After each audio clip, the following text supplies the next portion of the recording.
Ask most people what they're preparing for, and they'll tell you most likely, well, just tornado or financial crisis, or some people are in flood zones and they're preparing for a flood, things like that. Economic collapse is definitely one of them, social unrest, maybe even a long-term power outage. Some people live in places where, winter comes along and you might be without power for a while. But, after spending many, many years training people, helping people get prepared, teaching, wilderness survival and tracking, I've learned something that's kind of different about survival. The emergencies that destroy most families aren't usually the ones that they're preparing for. They're definitely not the ones that make the news.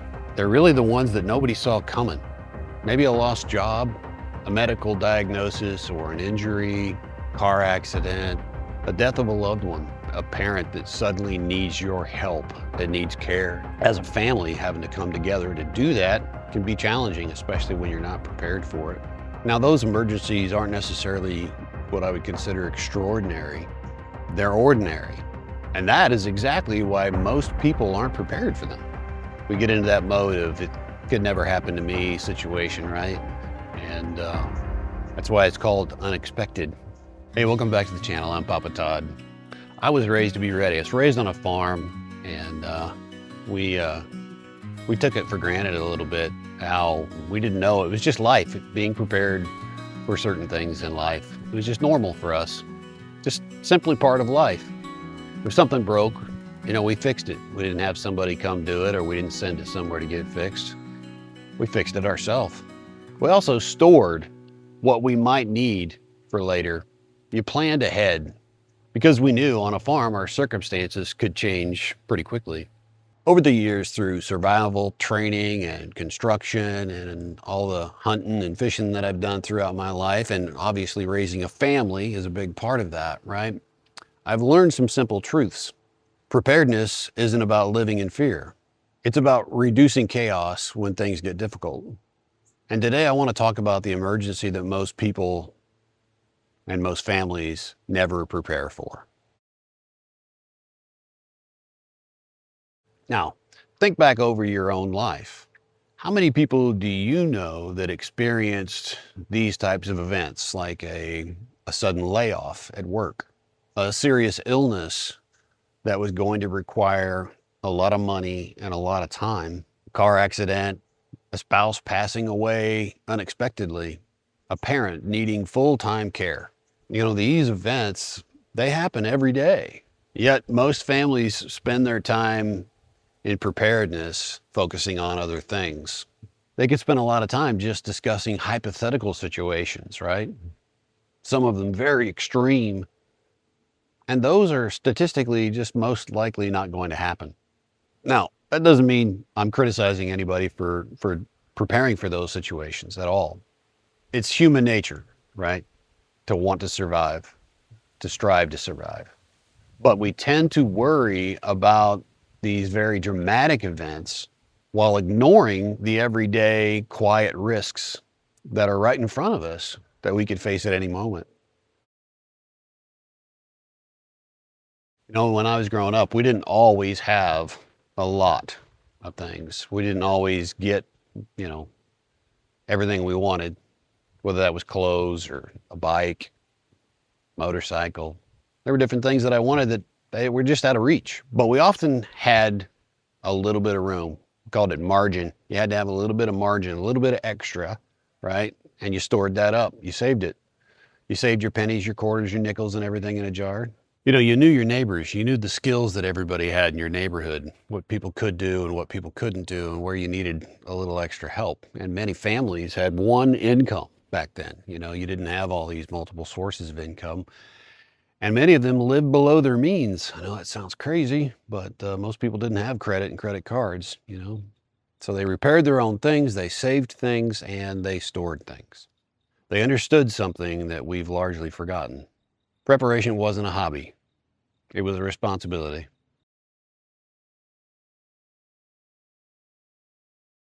One phone call can change your life. Most of us know somebody who's experienced it. Maybe you've experienced it yourself. Doctor says we found something. An employer says we're downsizing. A family member says I need help. And then suddenly all the plans you had for next month suddenly don't matter. What matters is what you've already put in place. That's when preparation stops being theoretical. So I believe families should prepare in four main areas, and not because disaster is guaranteed. It's mainly just because life is unpredictable. So first, financial preparedness. That's a big one. Sometimes, especially right now, people are going paycheck to paycheck. That's really, really hard to save money. But going out to eat, you want to do things that you normally do, keep life the way you want to, but your financial preparedness is number one. Find ways that you can save as much as you can. Now, you don't need to be wealthy, but every family should work towards having some sort of margin, some sort of extra, because even a small emergency fund can create a lot of breathing room. It can sustain a family a lot longer than you think, and it keeps away the negativity that can come up, right? Because debt limits your options, right? And savings creates options. And when you have options, you're always going to reduce the level of panic and fear that comes up. Your relationships are going to be stronger as a result of that. Second, information preparedness. I want to ask you a question. Can your spouse locate key information if you are incapable of telling her where it is? Is the insurance information in the spot where both of you know where it's at? Are the bank account informations where you need it to be? How about your important contacts? How about medical records, should you need to get those quickly? Sometimes it's passwords, something simple, and yet nobody knows enough to be able to do something with it. So in other words, too many families discover too late that they don't have the information to fill in the gaps during a crisis. Third, skill preparedness. Can you solve just basic problems? Can you fix some basic things? How about performing just some basic first aid on a family member? Do you know enough how to do that? Do you know how to cook from just the most simple ingredients? People talk about packing a backpack full of stuff, all different kinds of bug out bags and you name it, but I'll tell you, skills weigh nothing, but they're incredibly valuable. Fourth, relationship preparedness. Now, this one surprises people a lot. Strong relationships are preparedness. Now, family, obviously. Friends, obviously. But neighbors sometimes are where you might stop and maybe not feel comfortable talking to them about preparedness. But that's important. How about your church community? You know that when people know and trust each other, they're going to be able to weather difficulties much better. When people try to face survival alone in the woods, obviously, they really struggle. And when you take that into your situation, you're trying to prepare for these types of things, it's the same way. The more people you have around you to help you, the better off you're going to be. Like I said, I've taught wilderness survival courses and stuff to people a lot, and I've found that these people had everything that they needed.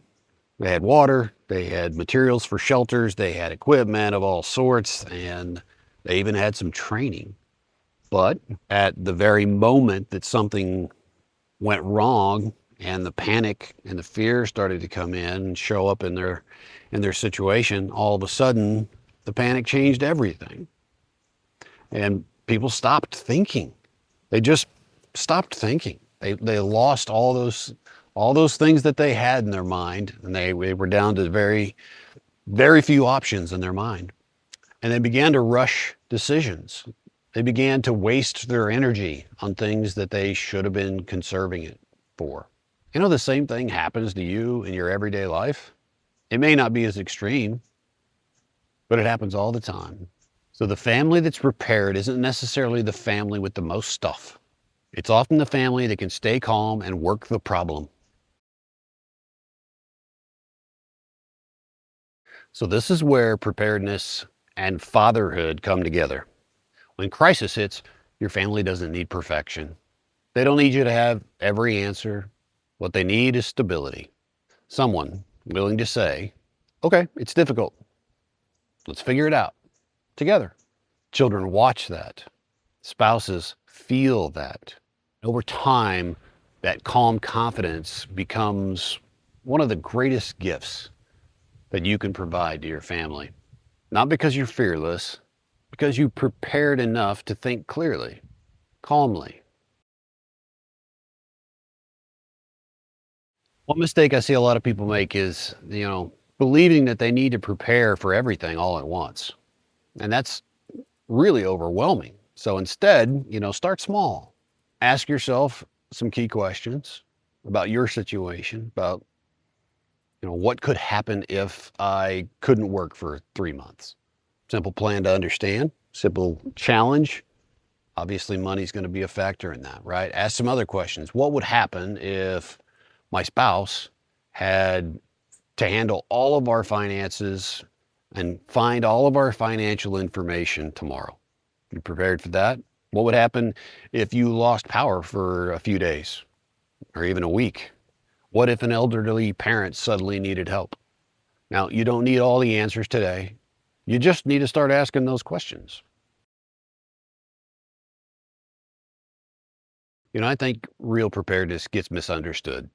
People assume it's all about the stockpile in your basement or your garage and gadgets and things like that, equipment. What's the worst case scenario? Those things have their place. I'm not saying not to do it, but at its core, preparedness is really about stewardship. It's about taking responsibility for things, right? For the people who depend on you. It's about reducing fear through planning. It's about creating stability in a very unstable world.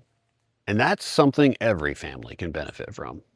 The emergency most families never prepare for isn't rare. It's life itself. Life's got a way of changing plans, whether you're ready for it or not. It's unexpected.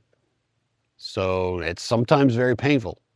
But the families that weather the storm together are usually the ones who prepared before the storm came.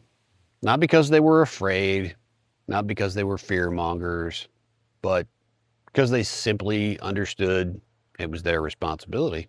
Again, preparedness is not about predicting the future. It's just about being ready to face it. I'd really like to hear from you. I'd like to understand what's one event that you've gone through that you had to prepare for that either you weren't ready for or that you were ready for. Leave the comments down below. I'd love to hear from you. Looking forward to seeing you back next time. In the meantime, get grounded, stay steady, stay ready. We'll see you next week.